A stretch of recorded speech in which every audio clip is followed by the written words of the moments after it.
கற்றது கையளவு கல்லாதது உலகளவு. அனைவருக்கும் வணக்கம். நாம் இன்னைக்கு இந்த வீடியோல என்ன பார்க்க போறோம்னா 9ஆம் வகுப்பு தமிழ்ல இருக்கக்கூடிய முதல் பாடத்துல உள்ள கவிதை பிழையை பார்க்க போறோம். தமிழ் ஓவியம் அப்படிங்கிற கவிதை பிழையை பார்க்க போறோம். இந்த தமிழ் ஓவியம் அப்படிங்கிற கவிதை எழுதுனது யாருன்னா ஈரோடு தமிழன்பன் அவங்க. நாம இதுல நுழையும் முன்ல என்ன கொடுத்துருக்காங்கன்னு முதல்ல பார்க்கலாம். என்றென்றும் நிலை பெற்ற தமிழே, தோற்றத்தில் தொன்மையும் நீதான், தொழில்நுட்பத்தை ஏற்ற புதுமையும் நீதான், அறியும் இலக்கணம் தந்ததும் நீதான், அரிய இலக்கணம் கொண்டதும் நீதான், காலந்தோறும் உன்னை புதுப்பித்து கொண்டு கணினி தமிழாய் வலம் வருகிறாய், ஆதி முதல் எல்லாமுமாய் இலங்குகிற உன்னை தமிழோவியமாக கண்டு மகிழ்கிறோம் அப்படின்னு சொல்லியிருக்காங்க.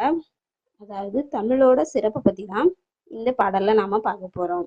பாடலை பாடலாமா? காலம் பிறக்கும் முன் பிறந்தது தமிழே, இந்த காலமும் நிலையாய் இருப்பதும் தமிழே, அகமாய் புறமாய் இலக்கியங்கள் அவை அமைந்ததை சொல்லும் இலக்கணங்கள், நிகரில காப்பிய பூவனங்கள் உன் நெஞ்சம் நடத்தட்டும் ஊர்வலங்கள், காலம் பிறக்கும் முன் பிறந்தது தமிழே, இந்த காலமும் நிலையாய் இருப்பதும் தமிழே, ஏன் இவ்விருட்டென கேட்டு வரும் நிதி ஏந்திய தீபமாய் பாட்டு வரும், மானிடமே என்னை சாதித்திட குரல் மட்டுமே போதுமே ஓதினட, காலம் பிறக்கும் முன் பிறந்தது தமிழே, எந்த காலமும் நிலையாய் இருப்பதும் தமிழே, எத்தனை எத்தனை சமயங்கள் தமிழ் ஏந்தி வளர்த்தது தாயனவே, சித்தர் மரபிலை தீதருக்கும் புது சிந்தனை வீச்சுக்கள் பாய்ந்தனவே, காலம் பிறக்கும் முன் பிறந்தது தமிழே, எந்த காலமும் நிலையாய் இருப்பதும் தமிழே, விரலை மடக்கியவன் இசையில்லை எழில் வீணையில் என்று சொல்வது போல், குறைகள் சொல்வதை விட்டு விட்டு புது கோலம் புனைந்து தமிழ் வளர்ப்பாய். இந்த பாடலை இந்த மாதிரி நீங்களும் படிக்குங்க. இப்போ இந்த பாடலோட விளக்கத்தை பார்க்கலாம். காலம் பிறக்கிறதுக்கு முன்னாடியே பிறந்த தமிழ் எப்போ எந்த காலத்திலையுமே நிலையா இருக்கும் அப்படின்னு சொல்லியிருக்காங்க.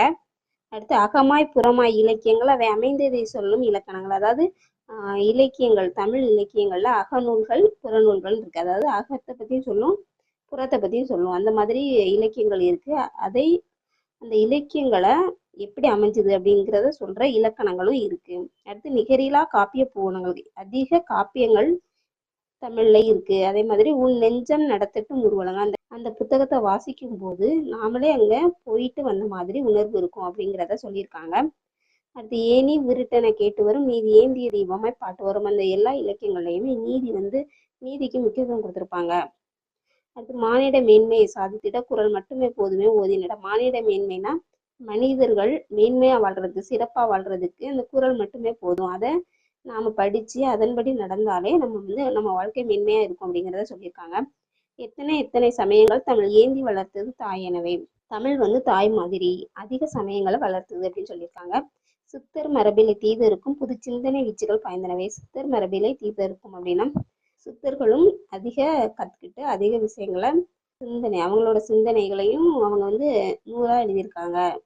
அதிக கருத்துக்கள் அதுல இருக்கு அப்படிங்கிறத சொல்லியிருக்காங்க. விரலை மடக்கியவன் இசை இல்லை எழில் வீணையில் என்று சொல்வது போல். அதாவது விரலை மடக்கியவன் அவனால இசை உருவாகல, வீணையில தான் அந்த இசை உருவாகுது அப்படிங்கிறத சொல்றத மாதிரி குறைகள் சொல்வதை விட்டுவிட்டு புது கோலம் புனைந்து தமிழ் வளர்ப்பாய். அதாவது தமிழ்ல உள்ள குறையை விட்டுட்டு நம்ம புதுசா தமிழை வளர்க்கிறதுக்கு அதிக கவிதைகள் எழுதணும் அப்படிங்கிறத இந்த நூல் மூலமா சொல்லியிருக்காங்க. அடுத்து இலக்கண குறிப்பு பார்க்கலாம். எத்தனை எத்தனை விட்டு விட்டு, இது ரெண்டுமே அடுக்கு தொடர்கள். சரியா? இதை பிரிச்சா நமக்கு பொருள் வரும். எத்தனை அப்படிங்கிறது இதை பிரிச்சா பொருள் வரும், அதனால அது அடுக்கு தொடர். அடுத்து ஏந்தி அப்படின்னா வினை எச்சம். ஏந்தி வந்திருக்கா, அது வினை எச்சம். லாஸ்ட் காலமும் அப்படின்னா முற்றுமை. அடுத்து பகுபத உறுப்பிலக்கணம். வளர்ப்பாய், வளர் கூட்டல் இப் கூட்டல் இப் கூட்டல் ஆய்.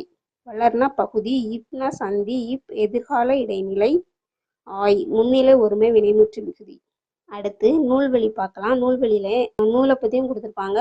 அடுத்து அதை எழுதுன ஆசிரியர் பத்தியும் கொடுத்துருப்பாங்க. ஆசிரியர் யாரு? ஈரோடு தமிழன்பன். ஈரோடு தமிழன்பன் எழுதிய தமிழ் ஓவியம் என்னும் நூலில் இடம்பெற்றுள்ள கவிதை இது. அதாவது இப்போ நம்ம பார்த்த கவிதை எது? தமிழ் ஓவியம் அப்படிங்கிற நூலில் இடம்பெற்றுள்ள கவிதை. அது எழுதுனது ஈரோடு தமிழன்பன். சரியா?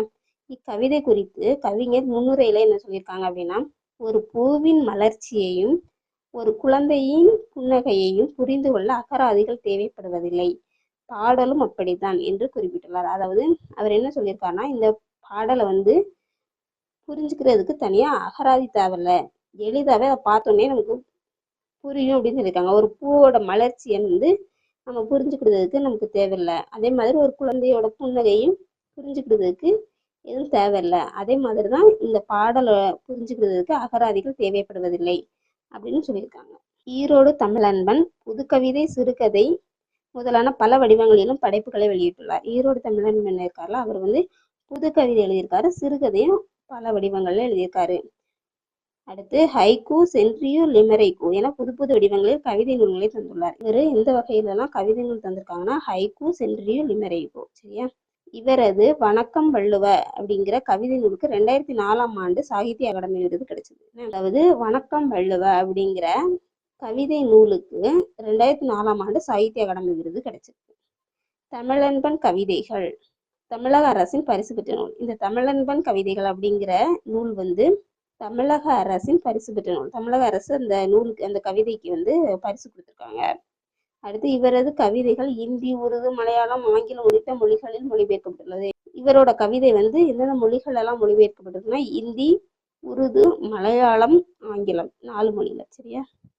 அடுத்து தெரிந்து தெளிவோம் அப்படின்னு கொடுத்துருக்காங்க. அதுல என்ன கொடுத்துருக்காங்கன்னா, இனிமையும் நீர்மையும் தமிழனால் ஆகும். இந்த வரி சொல்லியிருக்குது பிங்கள நிகண்டு அப்படிங்கிற நூல்ல தான் இனிமையும் நீர்மையும் தமிழனால் ஆகும் அப்படின்னு சொல்லியிருக்காங்க. இதோட மீனிங் என்னன்னா, தமிழ் இனிமையாகவும் இருக்கும், நீர்மையாகவும் இருக்கும். அதாவது நீர்மைனா எப்பவும் தேவைப்படுத ஒரு விஷயமாகவும் இருக்கும், எப்பவும் நம்ம பயன்படுத்திக்கிட்டே இருக்கக்கூடிய ஒரு விஷயமாகவும் இருக்கும், இனிமையாகவும் இருக்கும். அடுத்து யாமறிந்த மொழிகளிலே தமிழ் மொழி போல் இனிதாவதெங்கும் காணும் அப்படின்னு யார் சொல்லியிருக்காருன்னா, பாரதியார் சொல்லியிருக்காங்க.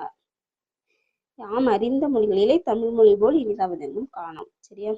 அடுத்து தெரிமாலை கொடுத்துருக்காங்க. உலக தாய்மொழி நாள் பிப்ரவரி 21 அப்படின்னு கொடுத்துருக்காங்க. உலக தாய்மொழி நாள் பிப்ரவரி 21. தமிழை ஆட்சி மொழியாக கொண்ட நாடு எதுலாம்னா இலங்கை, சிங்கப்பூர்.